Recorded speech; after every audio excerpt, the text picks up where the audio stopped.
to our pod. And by that, I mean on Wednesdays we read. I'm Hannah. I'm Laura. And we are two best friends who do a deep dive into a new book series, one book at a time. And It's we are new. starting a new series today because we are investigating the Dublin Murder Squad series Dublin Murder Squad. by Tana French. This is a very exciting episode. Laura, thank you so Yes. much for reading these. I mean, we'll get into it, but this is definitely a different direction for us as like a podcast for what we're covering and everything. We've done a lot of fantasy and sci-fi. Some of our like offshoots, like bonus episodes, we've covered lit fic and maybe some romance, but this is our first like deep dive into a series that is of a different or out of the SFF genre. Yeah, so this is very much until you get like a random scene where they're like, I heard a monster screaming Okay, in the well, woods. we'll get into that too because I was just like, I don't think so.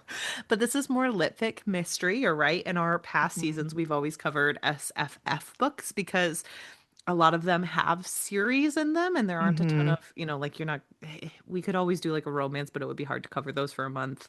Things like that have always kept us Especially a lot of little bit away. romances aren't like long series. It seems Yeah, like there's usually only like a couple books or exactly. yeah, So or it, standalones. So but this is a reread for Hannah. This is Laura's first time into this book series. I think this is the first book series where I've read the entire thing before we even covered it. So, nice. Tana French is one of my favorite authors. I started reading her books way back when. In the Woods is This a came out book. in 2007, right? Yes, this came out in Okay. 2007. It was a very like popular book. Like I have a sister-in-law who works for the library hmm or worked for the library, and she's like, "Oh yeah, I restocked that book a million times." And I remember being very taken by the cover of this book because it's very moody and hmm atmospheric, and it's like when I Yeah, started like reading kind of books in smoke and fog branches. yeah, and when I started reading books in 2016, this was definitely the cover type that I would pick up. And so I think I read this one and then the seventh book first. I can't remember which one I read before the other one.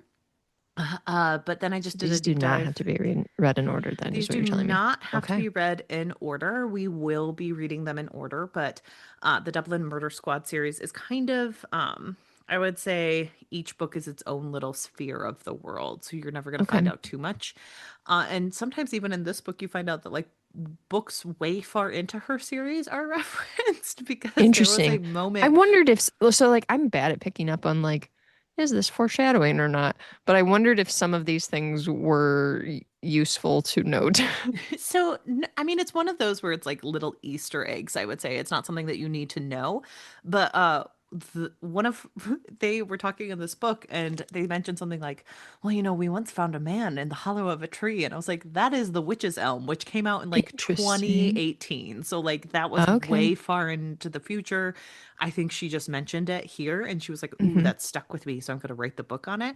And that's not part of the series. That's one of her one-offs. So like I think this is the same universe for her, but Okay. each book has like little Easter eggs or you meet certain characters who will be future focuses of the novels. So this is my first full reread of a book series, so I'm very excited to dive into it. Yeah, you usually don't reread stuff. Yeah, I'm not a huge rereader, but I have been enjoying this. I'm getting a lot out of it because it is a murder mystery that's very well written. So it's fun to see the little nuggets of the who done it hmm here. And I'm I somebody love a good who who done it. likes Agatha Christie. I've noted that on the podcast before. I do think I prefer mysteries to thrillers by far. And this book to me, like as I was, because I listened to it, it's very well narrated, Yes. but I do think it's one of those where I'm like, this is a smart book, if Yes. that makes sense. Not that other books we haven't read haven't been smart, but that you feel smart when you're reading, like, oh, yes, I'm She reading was In the Woods by Tana French. she is technically American. She was born in America. Oh, okay. But she did grow up in Ireland, so a little bit of Okay. Dual differences. citizenship, maybe. Yes, and Okay. her dad was an economist. So when you get into Mm. random like rich versus poor sections Yep. of this Yep. novel, it's like, oh, her economy is showing. So I do think she's a very smart writer. There are This class issues that come up in this. So, yes, and she is someone who writes what she knows, but she seems to be a very well educated person. And this first book won like all the awards. And this was her Okay. first novel she ever Ever. wrote. Yeah, Really? ever. Okay. So this Wow. was a huge masterpiece for people. It really hit people coming out of the gate. And so I do think that this is definitely, I would say, like a lit fic mystery if we were Okay. going to And I am a categorize lit it. fit girly at I heart. know. Like I truly am. I and I also texted you earlier today and was like, it was really hard for me to like stop at 50%. And I did go one chapter over, I guess. Yeah. I was doing 50% in terms of 25 divided by 2. But um yeah, I did really enjoy listening to this book, and it was almost like listening to a movie on TV or something. It Oh, was yeah. very enjoyable to read. It's very So, cinematic, and this was a Stars TV series. I don't know how to oh, get one. Maybe check it out at your local library because I've wanted to watch okay. the TV series, but I've never done it. I know they covered the first two series in this, so yeah, Oh, you okay. Well, as can soon as we watch read it. these books, I need to watch it. I know I've been dying to watch it for like years, and it was one of those where I could never find it without like paying money, and Mhm. I just never got Yeah, around to it. So, sure. but Laura, for new listeners, usually before we dive into the chapter by chapter, I ask you what you're reading, watching, and or enjoying. So honestly, I've been enjoying some things that give me like anxiety a little bit in different ways. Oh, So I was telling you that I am totally caught up now on the manga series Jujutsu Kaisen by Gege yes. Akutami. I love this series so much. Hannah has watched the first season of the anime, Mm-hmm. but I've read now all of the volumes that are available in English. So that's through volume 28. So I'm going to be ready for the next two volumes to come out next year. And because that's the end of the series is volume 30. But let me just say that this series, it's been a while for me, honestly, that I've read a series where I'm like, uh-oh, I'm concerned about characters that I like when I go into it Mm-hmm. because I actually really like that type of feeling where you are questioning the stakes and the stakes are high and you don't know what the outcome is going to be necessarily. This is also a book series where I feel like a lot is happening. There's a lot going on in terms of like the different abilities that the characters have. And some of it you have to kind of go on vibes a little bit Mm-hmm. and just kind of think, okay, I don't totally understand this, but I have the general idea of what's happening. I did have a moment where I got a little frustrated because even the author had made a note at one point that was like, don't read this because this is just like really explaining how this person's ability works. And I don't even fully understand it. I thought, you don't even fully understand it. You created this game. But uh, yeah, so I I think that the series is really well done, and I just appreciate how the author is so willing to take big swings like this and get readers to like me get attached to the characters and what's going on with them, but at the same time make us very anxious because we don't know what's going to happen next and we are afraid for the fates of these characters. And I really like a series that'll do that to me. It's it's really great. And Oh, I don't know how good. to explain that because it doesn't sound great to have your favorite characters killed off, but But that just makes sense in a being way. Like fearful. it's just one of those where it's like this feels nice to like feel something. Like sometimes you Yeah, just want to feel to something be in a book. attached Yeah, exactly. for sure. And then the other thing that I recently finished watching The Bear seasons 3 and 4. Oh, okay. And I Something will say I've not season finished. yeah, I had not finished that either. And so I had watched season 2 of The Bear, like right after that had come out, and I had talked about it on the podcast. And I remember saying, like, I totally retract all my previous statements about The Bear season 1. Like, this is a masterpiece, and I really loved season 2 and all of the things they did with it. Season 3, I feel like they go from a season where it's like this is just a build up season, and then this is going to be our really like beautiful character building, tremendous plot season. And season 3 was kind of just another builder filler season, it Hmm. seemed like, to build to what season 4 was. Got And it. season 4 was another thing that kind of, I thought it was beautiful and so much was done in terms of character development and the things that the people within the restaurant were going through and learning more about like their backgrounds and exploring like different relationship dynamics. which I thought were handled so well. And they're so complicated too. Like the relationships within this really close but messy family situation, messy friends slash family situation. They're very well done but beautiful. Yeah. But I thought that going into or even leaving season 4 of The Bear, I was like, this show honestly makes me a little anxious too in a different way, but also good, where it's like you see some of the like dynamics between the characters playing out and how their relationships are messy and how they're trying to explore different avenues for themselves to try and figure out like what's best for them, what's best for their relationships. And there's a lot of yelling, there's a lot of fighting, there's a lot of really tense moments, but it's so incredibly well done where I was just like, this makes me anxious, but I love it. It was so good. So yeah, I'd highly recommend watching The Bear. It's on Hulu and they are coming out with seasons pretty quickly. So it's not like you have to wait a long Yeah. time to get more content We're for it. not stranger thingsing it No, no, over no, no, here. no. No. And it's incredibly well acted too. They bring in a lot of big hitters in terms of acting. So, yeah, but incredible cast. I really love what this show is doing. Also, if you love Chicago, you get lots of glimpses of the city. So, there's I that love too. Chicago. So, my Midwest heart loves it. But yeah, it's really just a masterpiece in terms of showing unique relationship dynamics and the beautiful, complicated way that families and friendships can play out and be perfect in such a imperfect way. I just really love it. So Hannah, Yeah. what have you been reading, watching, and or enjoying? Well, I have been doing my deep dive into audiobooks this year. I feel like that's the main way I've been reading. Just because with traveling and just being overwhelmed in general at the state of the world, it's been easiest to consume books through my ears. So I listened to a book that I've wanted to read for forever, even though I knew the end by C.L. Polk. This is a beautiful novella. It is about a magical detective who is sent out to investigate or get some photos of a recent murder. And she's working for someone who wants her to take a look into it. And she runs into her estranged brother on the scene. And we find out that there's some type of dark secret where he is part of this like magical order who has alienated her. And we find out that this case is much deeper than she ever expected.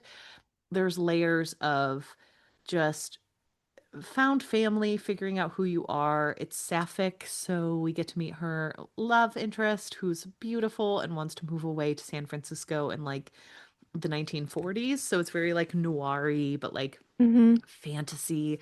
And I loved this so much. I thought like there were so many different layers to it. And at the beginning, you find out how it's probably going to end and if the journey is worth it. And the cover is amazing. Like please look at this cover because it's everything. I own the book, which tells you I've been meaning to read it for so long.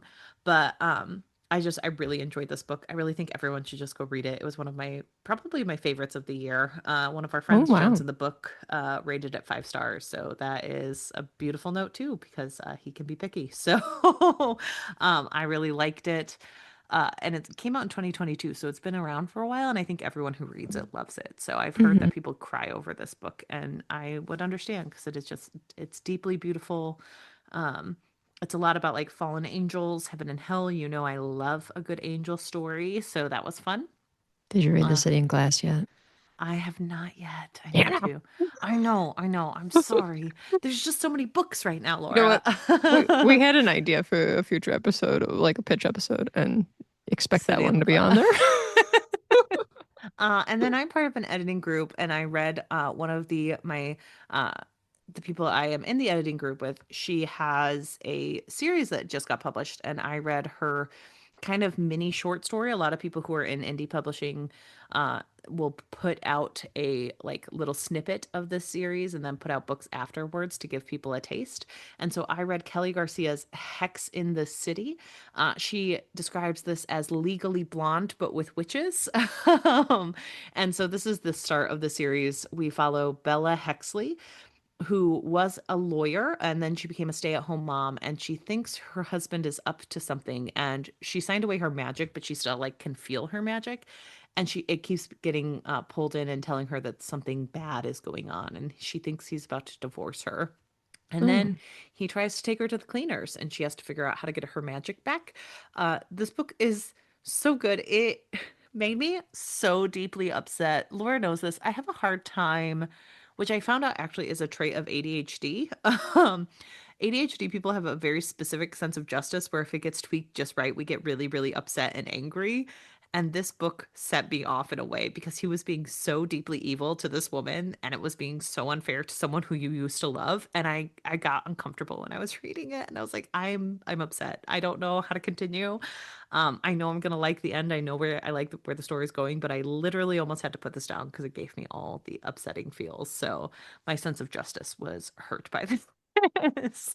Um, I think a lot of neurodivergent people deal with that deep sense of justice. I feel yes. that a little bit too. Yeah, where it's just like this is unfair. It's so wrong. Which Hmm. has been like good for me to recognize that in myself because it Hmm. also lets me know that like sometimes when I start arguing with people I love and I can't let it go, I should probably let it go because it's actually something that like I need to work on and it affects other people and not just me. So, um, that definitely set me off a little bit. And then for the third book, because we've had a break and I have a couple of things, I continue my journey into Shauna McGuire's Wayward Children series. I read book number 4 in an absent dream. This book was so good. I think this was one of my favorite entries. I'm so glad I get to talk about it. Um, so this one is like a prologue, a prequel from the previous 3 books, which are Okay. more like modern. The children are current, Hmm. um, more like current, like the 90s or early 2000s, I'd say. But this one is a prequel to one of the characters who we met in one of the earlier books. And it's about her journey through her door into this goblin market. And we find out that she gets to go back and forth, which is pretty unique for children. They don't get to go through their doors very often, but she gets to go multiple times. And each time she does, it's kind of the push and pull between worlds because a huge focus of these books is someone gets to go into a world that is created and specifically meant for people like them and they feel very Hmm. found in these worlds and then all of a sudden they get kicked out through some means and they just want to go back. But this is a book about someone who does go back and forth and it kind of shows the damage on both sides that happens when you're getting Sure. pulled between two different worlds because you're not fully there with either family and other people are existing without you for long periods of time and it hurts them. And it was very beautiful. It had like it was the world building is so amazing. Like it has unicorns who serve pies. It has people who owe others things and turn into birds to make up for it. It's just like it's so I beautifully know that done in such Shauna a McGuire short. is like I think like a zoologist maybe or Okay. has a degree in zoology or That biology makes sense. perhaps. But also loves My Little Pony. So that makes Oh, me yeah, so that's happy that like magical unicorns that serve you pie are included in this series because I'm yes, like that means that Shauna is incorporating things so that much.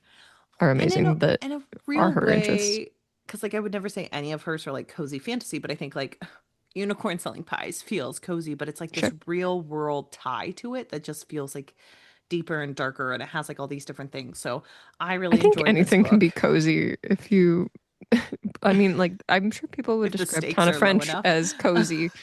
You know what I mean? Yeah, that's There, very true. it just depends on what comforts you. Yeah, so I really enjoyed this installation. It was deeply sad at the end because you kind of Mm. know where it's going. Um, but I loved it so much and I'm enjoying this series and it's been fun listening to the audiobooks because they're so good. And then for watching Laura, I took a page from Bechtel Cast podcast and I watched the movie The Craft recently. Okay. That movie is so wild. It's like a cult classic movie about witches. It has Nev Campbell in it. Um, and it came out in 1996, Mm. back when like Nev Campbell was hitting. But like it's really weird to see movies from the 90s where you're like in this modern age this would have been like never created because it would have cost too much, but Hmm. it follows this girl who literally moves from San Francisco to Los Angeles with her father and stepmother. You don't see the stepmother on screen ever. Like she gets mentioned at the Okay. end, and we're like, I guess the stepmother's there. You also find out during it, she's like, well, my real mother died when I was young, at like during childbirth, and it's like it seems like the stepmother's been around for a while. She could just be your mom at this point. There's no real Okay. like, but literally, the movie opens where they're moving into the house, and this unhoused man is just at the door and he's holding a snake and he goes, I found this in the backyard. Do you want it? And then she screams because, yeah. And then he runs away like really weirdly. And the dad comes downstairs and he goes, Sarah, are you okay? And she goes, I'm fine. He just startled me. And it's like, that's not the What? reaction. That's not anyone's reaction. You don't say, I'm fine, he startled me. You say that was really scary. You say like you freak out because that was very disjointed. Unless she's someone who's traveled from the 1800s. Is And this an really wanted outlander that snake. situation? And so then she goes to school and she meets these like three girls who are witches, and then she's their fourth, and they get to do magic, but Sarah actually has real magic, and then through her real magic, the rest of them get real magic. There are so many wild twists and turns. Like this is a cult classic movie. People love it, but Hmm. it is wild to just watch and be like, yeah, I know people love this movie. I know nothing else about it. And like one of them does a love spell and he attempts to sexually assault her. One of them pretends to be one of them in an effort to have sex with that man. And then the other person who's she's pretending to be walks in and does not react to it at all. Like that's incredibly violating. And she just walks in and she's like, we should really leave, Nancy. And it's like, no, no. Um, and it's a wild movie. We should probably cover it next year for Halloween because boy, oh Okay. boy, that was weird. Um, but like, yeah, It's this interesting is. that you're mentioning this because I recently watched The Prestige, which I love Oh that my movie. gosh. And you know that I'm a simp for all like Christopher Nolan stuff because Yeah. I love Inception and those Batman movies that he was part of. So I'm like a little bit of a simp for Christopher Nolan. But I watched The Prestige the other day, and then I was just like talking to my husband about it, like, the parallels between this. It's so interesting that. So So very funny. My sister-in-law had never seen The Prestige, and we watched it one night for a double uh feature. And spoilers for The Prestige, if you've never seen mhm. it, an important part of this is everyone is shocked by the ending. So Yeah, jump forward two yeah. minutes. Please, I'm saying this as a big fan. Please jump ahead. Yes, please jump ahead. Don't listen to this if you've never seen the ending of The Prestige. But so Christian Bale's character is a twin, and that is Hmm. the Hmm. final, like, that's one of the huge shocking twists. Hmm. But he is dressed up as an ugly man through most of the movie, which, Not if that you were ugly. kind of like, he's not the I don't best think he's looking ugly. person, but my, so like, you don't recognize that man. He's kind of in the background, so you don't recognize that it's Christian Bale. Hmm. And then at one point, that man gets buried alive. And my sister-in-law was like, oh, I wasn't sure if I like Christian Bale, but he was really nice to that ugly guy. And knowing what was coming, I was dying on the inside. And then, like, in the next scene, Christian Bale is acting insane. And, like, if you've watched it once, you realize it's because Hmm. he was literally just buried alive and they switched parts. Yeah. But, and she goes, man, he's acting really weird in this scene. So funny that, like, she was picking up on all the context clues, but, like, had Yeah. no. Not putting it together. And I remember when I watched The Prestige, I never picked up on it because again, ADHD. If Christian Bale's on, I'm obsessed with him. I was never paying attention to what he was talking about. So I never knew who that guy was. And watching it like as an adult, I'm like, oh, he is introduced pretty early. Yeah. So that was my experience watching this. I was more just enthralled by him and then Hugh Jackman cloning himself. So Hugh Jackmaning all over the place. just It so was fun. so And interesting that they played the roles that they did too. I felt like because it was like, oh yeah, the showman and the more like creative that yeah. is like very interested in the craft because I'm like, this is almost like their real acting MO. careers. Yeah. Well, and that's like Hugh Jackman is so funny in that movie because I feel like his vendetta against Christian Bale, I understand like his wife died. Hmm. It didn't feel like they matched energy. Christian Bale was kind of like, I'm doing my own thing. Like, I will retaliate if you retaliate against me, but like, if you just left me alone, we'd be good, my guy. Like, I also think though that it was like I get what you're saying that it seemed like over the top for Hugh Jackman's character to like become obsessed, but yes, it seems like a realistic thing. Like people are like that where they that's just true. like cannot let it go and become obsessed where they're like, I must know how this trick is done. Not I the trick. must. He like his original obsession was like, you murdered my wife. And I was like, I think the wife okayed it though.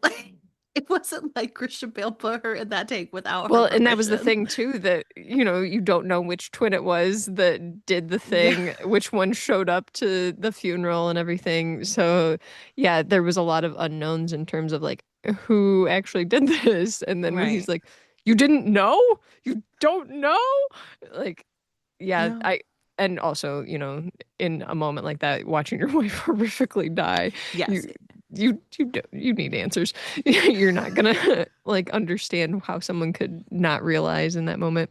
But yeah, I Right. thought I watched that for the first time when we were in college. That our friend Bobby introduced me to that movie, and I've Okay. been obsessed ever since. So since Got it. 2010. Have you seen his Memento movie? No, I haven't. I feel like you should do like a whole Christopher Nolan I deep probably dive. should You because should. I do enjoy all of his works. I'm Man, terrible. you and my ex-boyfriend. Inception is one of my favorites. I love Inception.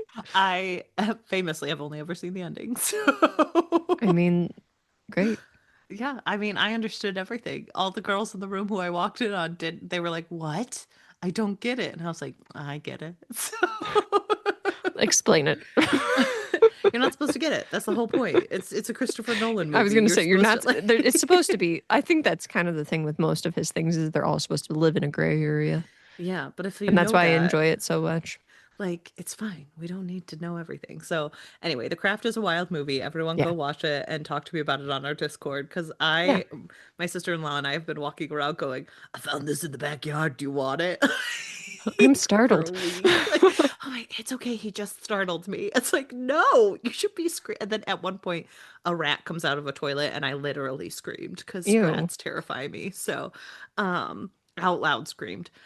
But wild movie. Oh, also very funny thing. A huge a huge plot point is Neve Campbell, who is gorgeous. It's Neve Hmm. Campbell. Neve, I don't know. Neve I think it's Campbell. Nev, right? Neve. Yeah. She has burn marks all over her back, but like not all over her back, just her shoulder blades. Hmm. And she is meant to be disgusting because of her burns on her back. And so at one That no one point can see, and that no one can most of see the and give time me are covered up by clothes. Okay. and in one scene, her hair is greasy, but the rest of it Oh, looks fine. And okay. Well, so, that's a bad omen for someone like me who is incredibly oily all the time. literally, a man, um, I believe named Chris, uh, they're like, he fucks anything with breasts. And then Nev goes, except me. And it was so funny hearing this beautiful, beautiful woman be like, "Ah, these damn scars can't get me laid." Like, so Um, funny. So the funny. the hoops that movies and television will jump through to make you think that an attractive person Is is disgusting. disgusting are I mean, unreal. that was barely a hoop. That was like a little jump, Yeah, and I then was they gonna were say like, that's nothing. and then one of them is a black girl, and a woman is being openly racist to her, and she is the one person who feels like sad that she hurt this woman and made her go bald. And I'm like, I think that woman might have deserved it a little bit. Like she was openly Hmm. racist. Maybe she deserved to go bald. I don't know. Probably. Yeah, I think that's the least that can happen to racists. But Hot take. But that's really what I can remember enjoying. I've been watching okay. Taskmaster. Go listen to our bonus episode on I've Taskmaster also been watching fanfic. Taskmaster, but I was like, you know what? I'm gonna hold back because we I just know, did a whole yeah. episode on it, and Well, and people we've got to don't want dive to hear into us this book. constantly So talk about Taskmaster. we've got to dive into this excellent, excellent novel, In the Yes. Woods by Tana French. So we open with a very mysterious prologue. Hmm. I'm talking about like being in Well, it's like a Ireland. flashback, Yeah, it's right? like a flashback about a summer day in an area where houses were just built affordably, with the promise that there will be more to come, but it hasn't really surfaced yet.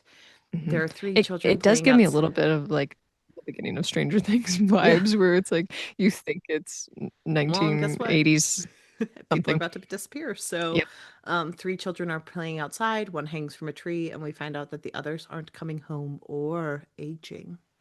And then we go into chapter one. We meet our main protagonist, who is named Adam Robert Ryan. Hmm. And throughout the book, we do find out his name, which he does not go by Adam anymore. He goes by Right. Rob or Ryan. But those are three very basic white male names. So it is very hard. So I will And call also, him Ryan. okay, Detective Ryan. Yeah, Detective and Ryan. he was one of the boys from the beginning, Yes, we will. just Yes. to So But in this opening section, he talks about how he is a police officer. He's specifically a detective. Hmm. He's saying that he utilizes all of his strength as an officer to lie to people to get them to tell the truth. He says in life he Bad craves news that he two mentions that things.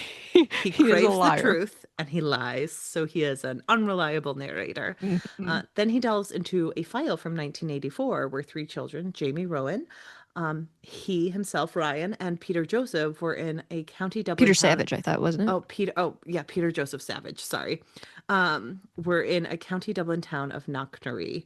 They were Hmm. playing out in the day, and then they all went missing. The people find Ryan at 10:20 at night with blood in his socks, which showed his shoes had been removed and then replaced back with the bloody socks on his feet.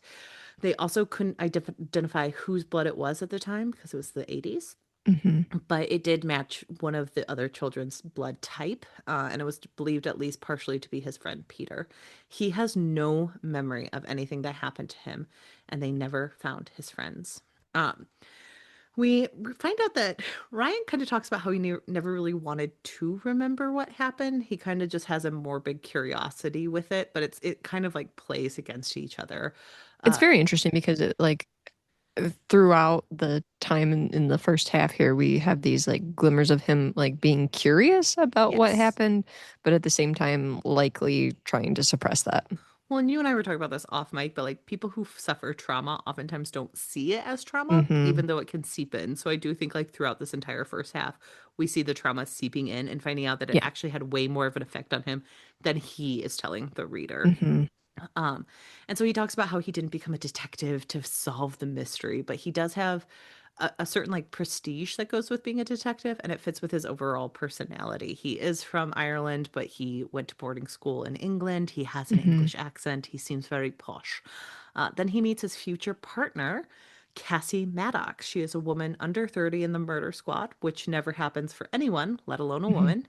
Uh, he kind of sees her around at first. She's paired off with a like a newbie who train or like someone who trains newbies, and he's paired with someone everyone hates. His name is Quigley.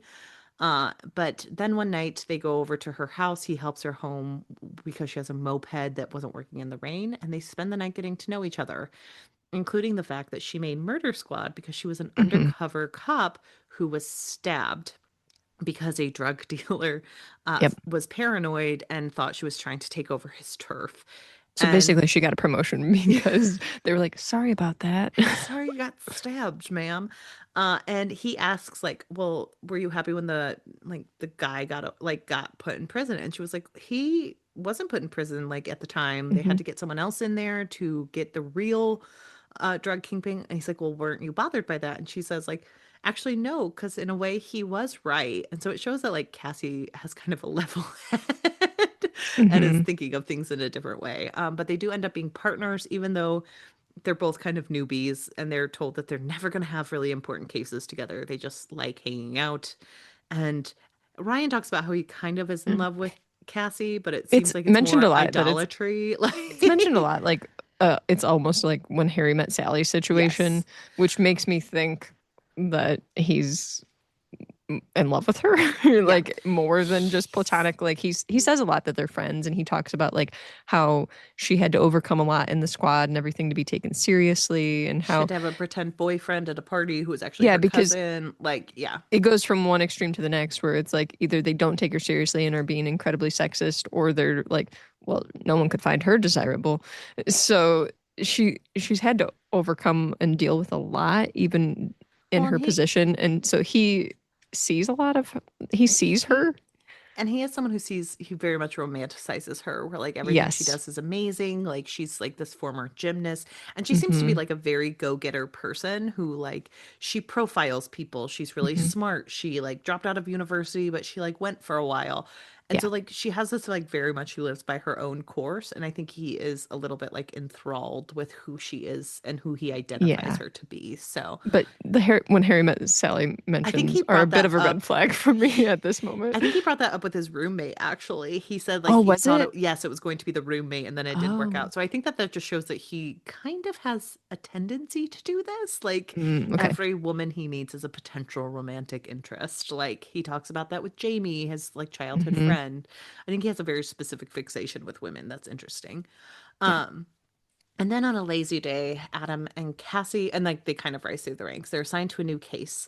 They find out that a body was found in the peat near Knocknarea. And this usually happens, they can be called sometimes by archaeologists who find bodies in the peat sometimes, and they can be Mhm. preserved, but if they look modern, it has to be checked out.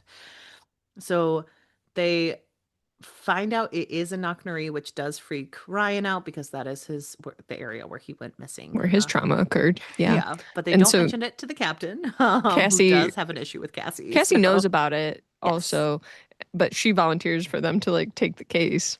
yes. And so they go over and they meet Dr. Ian Hunt and a man named Mark. Cassie saves Ryan from having to look at the body first because she is Hmm. worried that it will be Jamie. Because it is of a young girl. He goes to interview someone. So we learn that the dig site is about Bronze Age history. They're going to build over it for a motorway soon, but they got like a 2-year Hmm. contract to really do the dig, and it's slowly coming to an end. There were tools stolen from the dig site a couple months ago, so they do lock stuff up during the night, but like nothing else is blocked off outside of like what their findings are and some tools. We also learned that there's a sheepdog nearby, but it doesn't bark. So the person could have come in any which way, gotten away. They don't Hmm. know where they would have come from. Adam does go over to the body and he does realize that it's not Jamie because Cassie would have come and told him. Yeah. And we meet Sophie, his favorite crime tech at the time. So we see the girl there. She's 10 to 13. She is apparently raped. Hmm. Lots of And suffocated. and suffocated. Lots of trigger warnings moving forward. So they aren't sure when she was dropped there, but there's no bug activity. So it had to have been recently. Her body is laid out deliberately on some type of altar. And it seems that someone has clipped around her neck. We also find out that a lot of kids traffic the area. And there was some type of strawberry beret that freaks Ryan out. They also find a rock with a blood smear on it. And that is obviously not from this site. They do think that the girl was dropped there and she wasn't murdered there. They do like kind of wonder though, like if some kind of cult activity or something is involved too with the Yes. display. Yes, with the and the fact that like it's highly trafficked, all those things. So we Hmm. do find out that he doesn't tell people about Knocknary. He changed his name. No one Yeah. knows where he Yeah, came he goes by from. Rob now instead of Yes. Adam. And he calls in for the missing girl. Her name is Catherine Devlin Katie. She is Hmm. age 12. They talk to two people on the site who find her. First, a man named Damien. Before we do this, we meet a man named Sculptor Boy for a little bit, whose name is Sean, and he's a little high on his own supply. Yeah. Damien is someone who wants to please people, so he says that he saw a stranger at a bus stop in this tracksuit. But then we talked to Mel. She's like, I don't think any of us would have seen anyone at a bus stop. Hmm. We all go a certain way. We all live in the same house. Like, I don't know why anyone would have seen someone in that area. And so they kind of think like he's just trying to be quote unquote helpful. Yeah. Um, and so Because it's mentioned about like eyewitnesses and stuff too, that like not always reliable and that kind of thing, that there are people who like Damien are going to be like, well, I think I saw this person yes, doing this thing. Is that, can I come can testify? yeah, exactly. We also find out that Ryan remembers that his friend had been wearing the strawberry clip maybe, and he thinks that that might have come from that time. Hmm. So they go to the Devlin's house to tell them what happened. We find out that there's like an aunt in the home, and the family members are very, very weird. First off, Katie has an identical twin named Jessica, who seems to be like a little bit scared. At one point, she asks Well, us and if this like this is all freaks them out real. immediately because they'd already seen the body, and so then when they see Right. Jessica there, they're like, "What?" Ooh, yes. We find out that the mom is on Valium. They tell them that like Katie is dead, and then there's a Mhm. girl named Rosalind who looks between the ages of 18 and 20, but she's dressed up like a 40-year-old woman. Um, and Yeah, she so just like kind of acting too old for her yes, age and kind of like flaunting her body a little bit, it she's not wearing a seems, and everything. bra. Like, Yeah. yeah. We also find out that Katie was a ballerina and she had a spot in the Royal Ballet Academy coming up, so she was very And they were excited even for doing like that. fundraisers and stuff to send Right. her to this. Yes. And we also find out that the two girls were over at, like, Katie stayed home that night, but the two girls were over at the aunt's house, like an aunt's across Hmm. the way, which I always think is weird that, like, no one, they never say, like, it's weird that she was home alone. Why was she home Right. alone? That's never really talked about. Um, So they figure out the timeline. Katie went to ballet class. Rosalind picked her up from the bus, took her home, and then she went to stay with the cousins and Jessica. Katie was there all night. The parents, Can I went tell to. you that when I learned that the sister's name was Rosalind, all I could think of was Rosalind is an effing nightmare from Taskmaster. Beautiful. Um, uh, she she turns quite well for a woman of her age. So Thank she you, goes Bob to Mortimer. she goes to bed. Like a couple of minutes she's reading, the parents tell her to tuck it in for the night, and then when the dad goes to leave in the morning, he sees that the door deadlock is undone. But he knows that sometimes Katie leaves early. She may have gone over to the aunt's house for breakfast. The Hmm. mom's not really into making food since she had a late night with Valium. But then when the mom wakes up, she calls the aunt. She realized Katie was missing, and so they called her in as a potential runaway. And the mom's name is Margaret. We do find out it's hinted that the mom's not the best caretaker. Well, they're kind of questioning too because the dynamic in this family is very odd. And Yes. so they're questioning at this point because the dad is like really brusque and yells and is very like But defensive because super involved with Katie. He's like, well, yeah, I like probably favored her. Like, yeah. she was my favorite child and we were really close and all these things. And so then, that's unfortunately kind of a red flag when Yes. they know what has happened to her after her death and everything. And so then they're kind of questioning too, like the older daughter being a little overly flirty and Friendly. Yes. Like she's like a kind of little flirting sexualized, with and then Ryan and the yeah. younger daughter that's the twin being like nearly silent, and Yeah. then one daughter having been killed. They're like, is there some kind of abuse happening here with these parents, like, or a neglect situation? What's happening here? So they finished talking, and like Ryan's really relieved that Cassie was like, dude, those guys were fucking weird because he's like, I Yeah. didn't know if I could like trust my own instincts. Um, they, go back, they talk to more of the archaeologists, and then we find out that like a lot of this is us finding out more things about Ryan as time goes on. So we find out Mhm. that at one point he said that he made up a twin brother while at boarding school.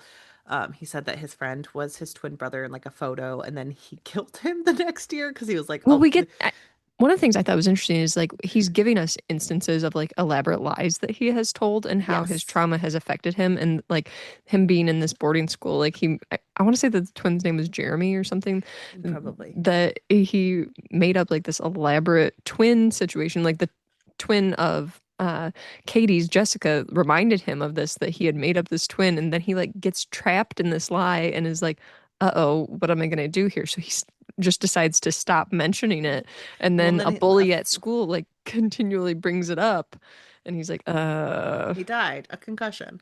And so he says like that he was like, I always wondered how that never caught up to me. And then he realizes later in life, like the teachers probably knew. They probably just let me get away with it because mm-hmm. they They learned knew about what about the happened to me. trauma. Yeah. And so they are getting packed up for the day, and Sophie finds something. Apparently, someone is living in the forest. If not the kill site, like maybe close to it, and it's like this upscale tent. There are rolled cigarettes and some long hair. And Ryan points out that Mark, the archaeologist man, rolls his cigarette, and he has long Hmm. blonde hair. So they go straight over, meet Katie's dance instructors, Louise and Simone. They were raising money to get her into the Royal Ballet School. We find out that all three girls were in ballet at some point or another. Katie was the most successful one because Rosalind didn't want to put in the time and Jessica was too self-conscious. The And teacher also that the literally parents were just asked like for Jessica very, to stop coming. They were like, please yeah. stop making her do this. So, And also that the um, parents were like very interested in sending the daughter to the Royal the Royal Ballet. Ballet. Yeah. And so like people have been raising money, like Laura said. And we also find out that the mom was a little distant from Katie, and Katie was very Hmm. professional, said it in a very specific French way. It was very funny because she goes, she was serious. And then Ryan is like, serious? And Cassie's like, no, like professional. Like Like, they are in France. it's just so funny when people are like, serious. And he's like, serious? Like, you could have She just said also that in reveals too English. that the dad and Katie had a very close relationship, Yes. which is like, And we ick. also find out that Katie was sick a lot. She had a dainty Hmm. constitution and she was prone to vomiting. So they actually pushed back her going to the ballet academy for a year. And they kind of told her, like, this is your last shot. You're about to age out. And she's like, I will Hmm. never be sick again. And she And then she never like was. wasn't. Yep. And then we leave, and Cassie points out that Ryan liked Rosalind. Like, Rosalind is a little weird because she's not wearing a bra. She's Hmm. flirtatious. And again, he wonders if there's abuse going on at home. So they go back to the police area. Ryan checks the file for his friends, and he does find out that Jamie was wearing a clip that day. Cassie looks into the dad because we find out he was in charge of like combating the motorway going in. He's been like Yeah. very involved in that. There's been a lot of protests involving that motorway. So a Yes. lot of people kind of going in and out of the area and everything too. Yes. So his only arrest was for disturbing the peace. Um, so then we go back and we find out a little bit about Ryan's life. He lives with someone he can't stand, his Although he roommate, was but initially like had the hots for her. that was the initial Harry when Harry met Sally. Hmm. But he does make excuses not to be around her. He looks at the old case file and notes that no one really took kids missing as seriously as they did back then. Like, they figured out that it was weird, but it had been hours, all these different things. Hmm. Um, there were a lot of rumors going on that this is something like he sorry, when he went missing, they thought it was like youths in the area, like criminals and bikers. And he didn't really have a memory of this, but all of a sudden he realizes that Jonathan Devlin, the dad, was one of the bikers who they were talking about. And I Yeah. think he calls one of them Metallica, and he like Hmm. associates them Because with they were band wearing band t-shirts. t-shirts. One of them had an Hmm. Anthrax band t-shirt and the other one had a Metallica shirt. Yes. And so the next day he picks up Cassie, tells her about Devlin and the history. He remembers that there was a girl named Sandra and Hmm. another girl there that used to run around with a lot of them, named Claire. They talked to the chief about earlier and how they want Sam O'Neill, another young man, on their team. He is a councilman's nephew, and so he got on the squad relatively early as well. They work with him. They go see the autopsy, and it's very difficult because it is a child that they're Yeah. seeing. They find out He again, does trigger. mention too that there's like certain triggers for different detectives where like some people can't handle family issues, some people can't handle And he kids. can't handle women being hurt. Little Harry Dresden Harry esque for you, Dresden. Laura. And Cassie can't stand rape. And so Hmm. trigger warnings for sexual abuse because we find out that this girl was raped post-mortem with some instrument. It was not Yeah. actual rape, or I mean, it is still rape, but like not Sodomy. with, Yeah. yes. She was sodomized with likely a broom handle. It was something wooden. Um, they figure out, she had ingested some food hours before, so she probably died between noon and 2 in the morning. And they get Hmm. all these details for the chief's conference. Then they go pick up Mark to discuss the camping site. He doesn't really know what's going on, and there are indications that Cassie is playing the good cop. She plays good cop a lot. Um, and so they take him in, they talk to him. He says that he was at the camping site on Monday. He talks about how, like, Hmm. he's not religious, but he does believe in honoring certain lands. And this is a land that should be honored, and it's being taken away. Yep. So he was there on Monday night honoring it. And they realize that he thinks like he couldn't even be questioned because he is sure that this girl was murdered on Tuesday night. Hmm. So he doesn't even realize that it happened the night before. But he does remember that he saw a torch coming into the woods. There was no car that led away from it. He doesn't remember seeing anything else. And For he. Americans, that is a flashlight. Did you not know? Oh no, I know what it Oh, is. okay. I just wanted to clear that up in Oh, that case it's we not like have a a Jason torch. Mantzoukas moment. No, A lollipop man. a lollipop man. I didn't know what a I lollipop didn't know lady what a was lollipop either. man was. He doesn't know a description of the person. He does remember that there was the couples going out and about. But he also knows that this is an area where people are mostly in bed by midnight. Hmm. Ryan does have a moment where he's looking through the old case of evidence, and then he's realizing he's opening up a huge can of worms. He's worried if they get a blood match to some of the scene that like all of this will come out that he is a part of this. Yeah, Um, he's really worried about like all the work that he's done to kind of conceal who he is. a very big lie. So they do confirm Mark's alibi. He was with a lady on Tuesday night, one of the Hmm. archaeologists. Cassie and Ryan talk about his time there. They find out that Rosalind, oh, and they also like go and talk to the aunt, and they find out that Rosalind ran away from home. Hmm. Their the cousin Valerie is like, well, she ran away from home. She doesn't like her parents, and the aunt is like, don't speak ill of that family right now, Auntie Vera. Which they mentioned something, and I guess I never really thought about this, but that you have to find out like if the other kids have run away before and stuff, because it can be like a An thing that the other, indication. yeah, the other kids were inspired to do this Yes. or something. And I was like, oh, I never would have thought about that. Yeah, and so we find out that Vera like had all the kids on that night. They were up late into the night. She was unable to get to bed until 2 in the morning. Ryan says he's kind of relieved by this because the two girls are so off, and he's just like, I'm really Hmm. glad it's not them. Um, and he also realizes that this is likely why the parents didn't freak out when Katie was in the bed early in the wasn't in the Hmm. bed because Rosalind had already done this one before. Um, Later, he tells Cassie that Rosalind called him. Because she did. She called him a nurse to like Hmm. talk to him. And she's kind of like, why wouldn't you tell me that? That's really weird. And he's like, oh, I don't know. I'm just not thinking straight. And they go out to get a drink. There's a news report going on. And Cassie kind of hints that she thinks Ryan should come clean and take himself off the case and Hmm. that they would be in horrible trouble if this all came out. Yeah. He says he doesn't want to. And like later in the book, it is described in pretty good detail why this is a bad idea. Like a lot of Hmm. police work is trying to build a case for attorneys. You can't do stuff like this. Right. But he's like, I don't think anyone will find out. I'm not listed as anything. I'm not even in the phone book as like the same person. I go by Um, Rob. No one will know yeah. that's my middle name. So we do find out that like he and Cassie go for a little walk. They have like a nice time and then they have dinner Hmm. with Sam. At dinner time, Cassie starts profiling the killer. She thinks he's a first time killer. He seems hesitant, and he seemed to want to distance himself by hitting Katie first and then suffocating her. The rape was kind of like it's seen as like not actual sexual No, things. it It's seems like just a like to an, push off. Yes. almost like an angry at the person thing. Angry or someone trying to like push away that like who they are or something. Yeah. But yeah, like it's shown that he probably cares for her because he put her where bugs couldn't eat her. Hmm. Um, Ryan pushes a hired killer, which kind of fits, and then they discuss maybe it's someone with schizophrenia, but they also point out that someone with a mental illness who would do this likely wouldn't be able to like line this up in certain ways To or organize like it. Yeah. yes. They also talk about uh like if this was a woman, but this would need to be a very strong person who could carry her. The Hmm. parents aren't eliminated. They could have been abusing her and she threatened to tell, so they staged the crime. Um, and they would like likely need to kill her and then keep her for a night. They talk about how if this was just a random killer or someone else, they didn't have access to a car.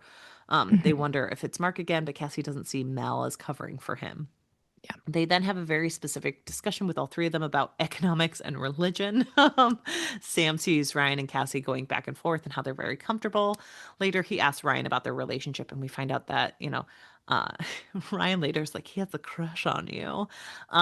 But Sam asks if they knew each other at university. Ryan reveals that he didn't go to university. He did Hmm. go to the area where one of his friends went to university, but he actually has like a 2 year stint of whiling away in like a very cheap bed sit, which is just like kind of a Hmm. dicey area type of place, reading and doing nothing. And it was incredibly cathartic for him. Yeah. Um, and then he talks like he romanticizes again, where he's like, it seems like we did so many of those things for so long. And then he's like, the investigation only lasted a month or so. But like they did all get close during this time. They find out Sam has a family with siblings. Cassie and him are both only children. But then they go to the funeral, and Rosalind runs up to Ryan and begs him to find the killer.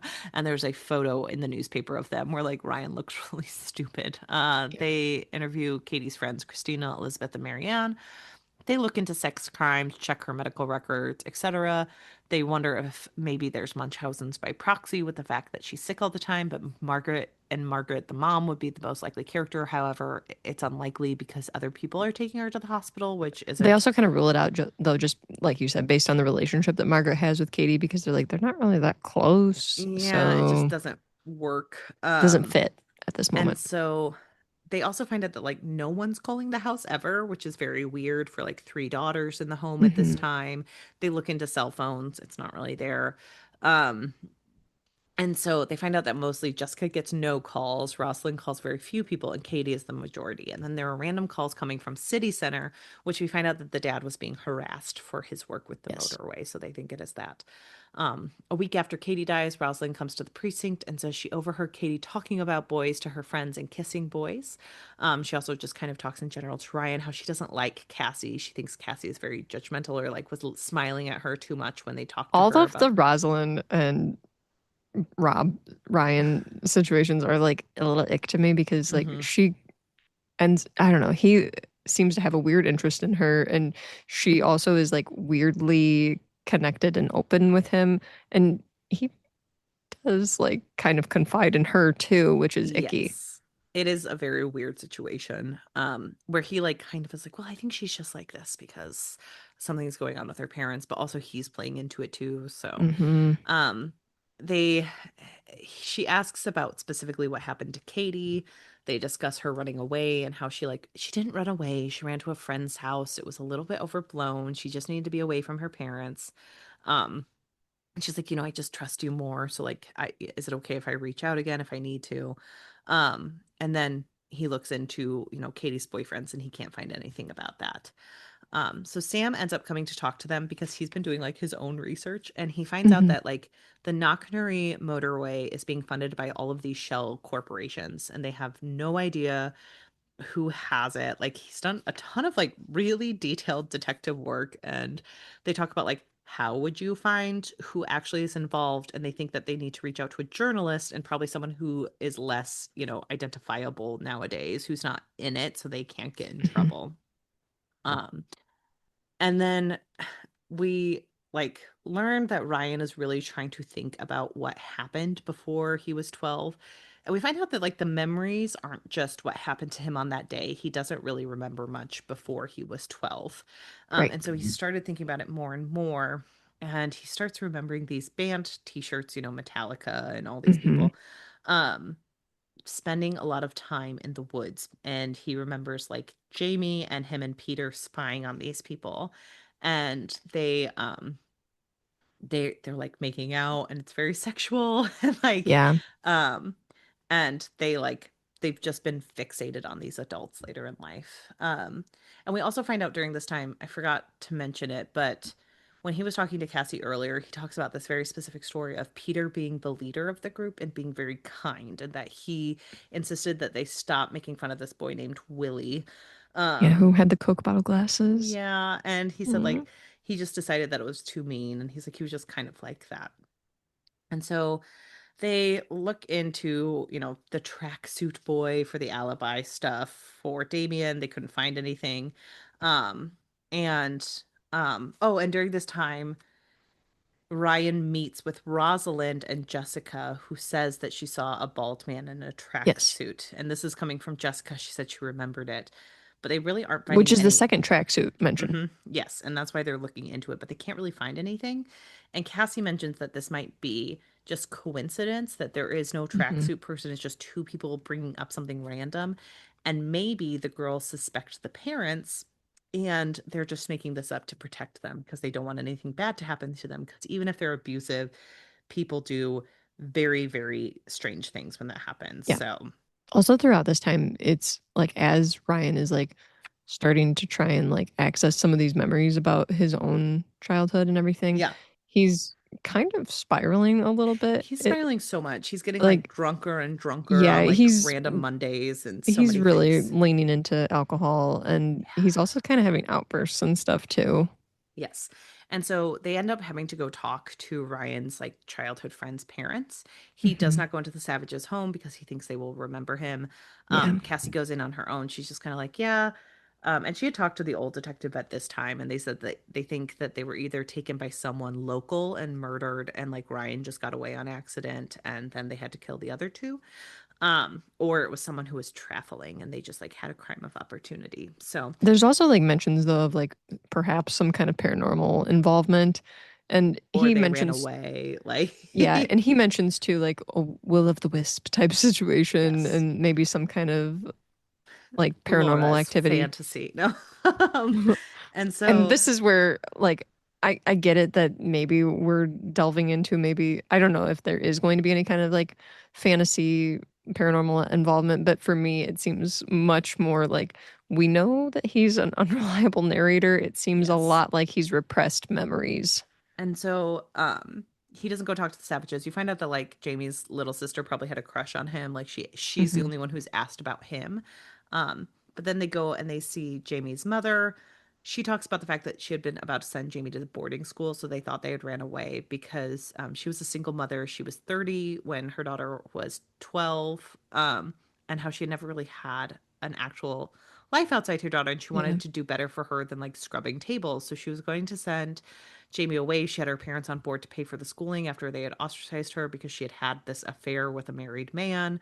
Mm-hmm. Um, and she had decided to raise her baby on her own, but they were going to take care of the schooling, and then she could kind of focus on herself and have like a better like monetary value. And how Hmm. it had been very difficult because like Jamie and her friends had ostracized her for weeks, and she does blame herself nowadays. Like she was kind of a hippy dippy person, and she's like, man, if I had only like listened to my daughter, I bet she'd still be here. And you could tell she Yeah. like has a lot of regrets.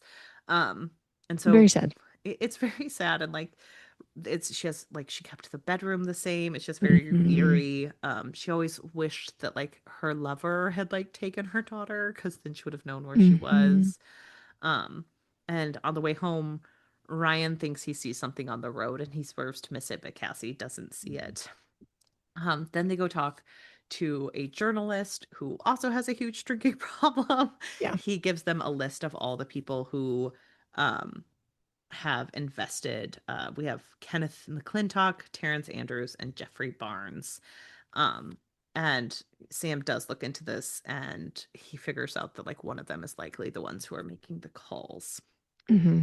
And so, all this. And then Ryan also has an upset with O'Kelly, where O'Kelly, their chief, who is incredibly sexist towards Cassie, Oh, for sure. he's pulling back on some of their uniforms who have been helping with them. And Ryan's like, I don't want to give up on this. And he's like, no one's giving up on this, but we haven't found anything in weeks, and we can't pay to have all these people helping us when there's like drug crimes and things Hmm. going on. And so, they go out for the evening so that they can blow off steam. And we see Ryan in action with a girl where he starts flirting with her. And then at the last second, he's like, I have to get back to my girlfriend, when like she has someone come over. And Cassie calls him out on it. She's like, oh, he decided he got bored and he changed his mind. So he came over and was touchy feely with me. Um, and he and Cassie are very close. Like he sleeps over at her house all the time. Um, he talks about like how close they are. They're like brother and sister, but they're also just like deeply, deeply each other's Just, person. yeah, just very close friends. Yeah, and he goes over to his parents' house, and like she comes over there all the time. They always They want her love her. there. They hint that they should be together. But he does go over with his parents, and his mom starts talking to him about Nagnari, and she reveals Hmm. that in her memory, he's the one who was nice to Willie with the Coke bottle glasses. Yeah, and he's And like, no, it was not me, it was Peter. she's like, no, you were always such a sensitive boy. You hugged me all the time when you came in. You were so sweet growing up. Like, you did this for this boy. And he has a moment where he's like, I don't know what the truth is anymore. Like, Hmm. did I see that in Peter, or like, is my mom misremembering? And he's just having this like very hard time. And then he also finds out that like she was close with Jamie's mother, and he didn't realize that. She's like, oh yeah, I Hmm. always saw her as like a little sister. Like, I was always there to support her. She really thought that like her affair partner was going to come back, and All of then this section, like, honestly, made me feel really bad. Like, I felt so terrible. Even just like, I'm trying hard not to like feel bad for Ryan because he probably did a bad thing, a very bad thing. And uh, I just, like, even him, like, having this moment where he's like, I don't know what's the truth anymore. And like trying to like piece together these moments of like, is this actually what happened, or is my mom not remembering this right? Like, no, am I a nice person? It's like, I know. probably not, but okay. Well, and his dad just like he had his dad go have a Guinness. He talks about how he hates Guinness, but like He his has to dad have a thinks if beer, you're otherwise his dad's like, something's wrong. you're gay or you are an alcoholic, and I think he might have a problem with alcohol right now, but Oh, for sure. he does go home and spin out. He like eats his roommate's cheese. Like he speak awful to her. She's Mm. just watching Sex in the City and doing self-care. She does Sex in the City marathons.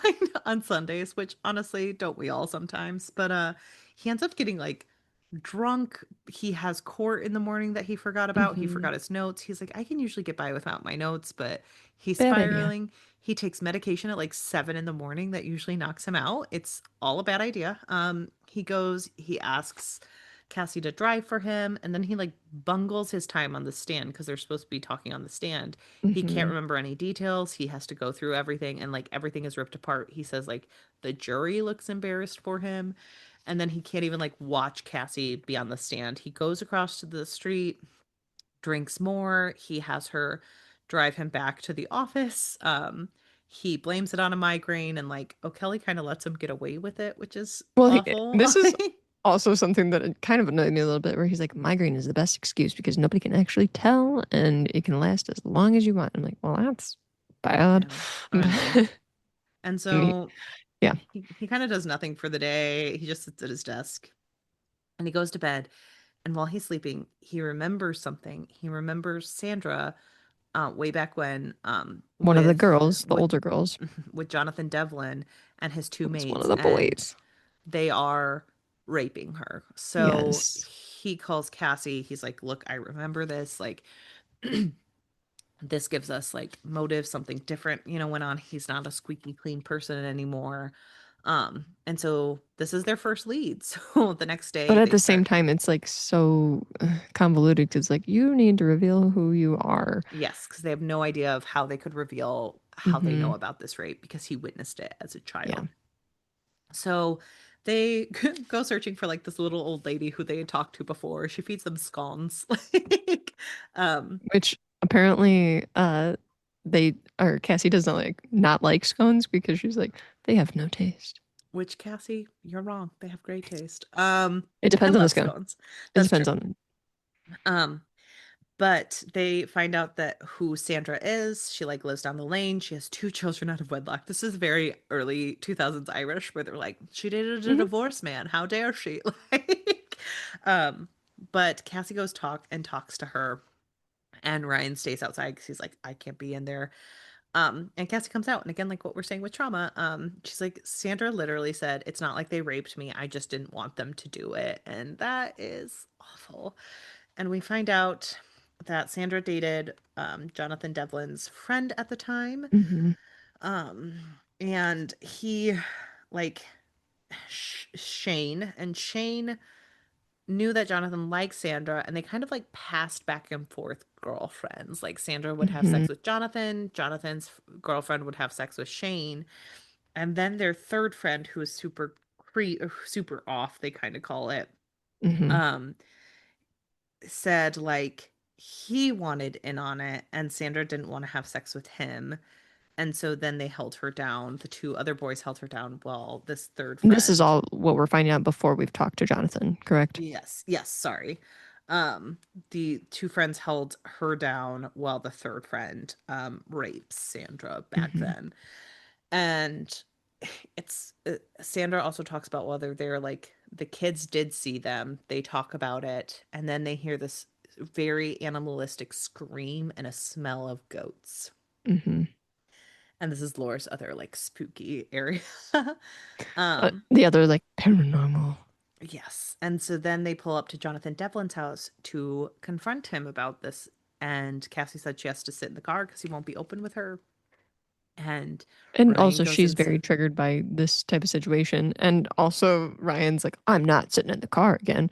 It's like, Yeah, no, you're going in alone. you're going in alone. Bad And so idea. he heads in to confront Jonathan. And that's the end of the first half of the novel. So a perfect We're going to time to start the drop off. next episode on quite Quite a a. downer. Yeah. Laura, I have to ask at the end of this section, who done it? Because I want to know what your thoughts are so far.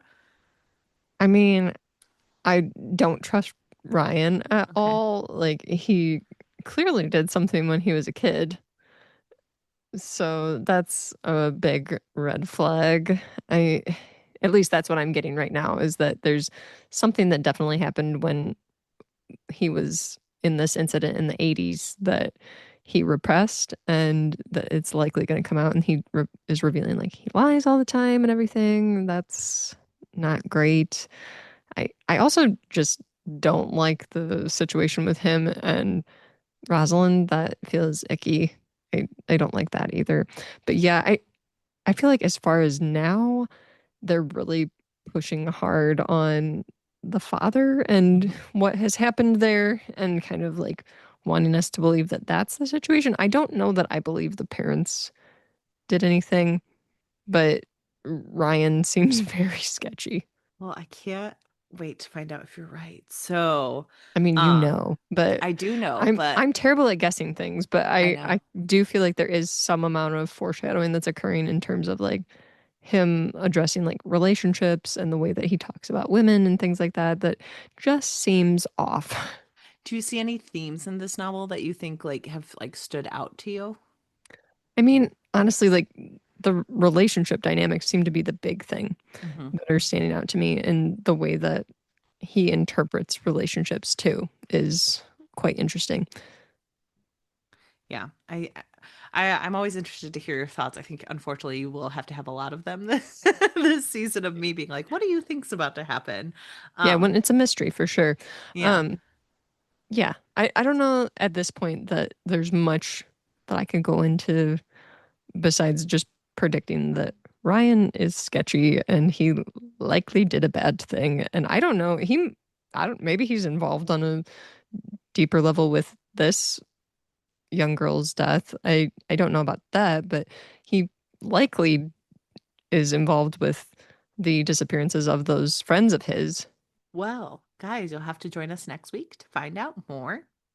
And if you're enjoying this and you're new here, please check out our old seasons. We have lots to enjoy there. And please rate, review, and subscribe. It's a great way to continue this journey into Tana French's oeuvre. And it's a great way to get other people to join in on the podcast. Or if you can just drop us a follow on Instagram, Blue Sky, or TikTok. We're posting more YouTube. on TikTok and on YouTube. We have joined the YouTube content. It's great to see those numbers going up.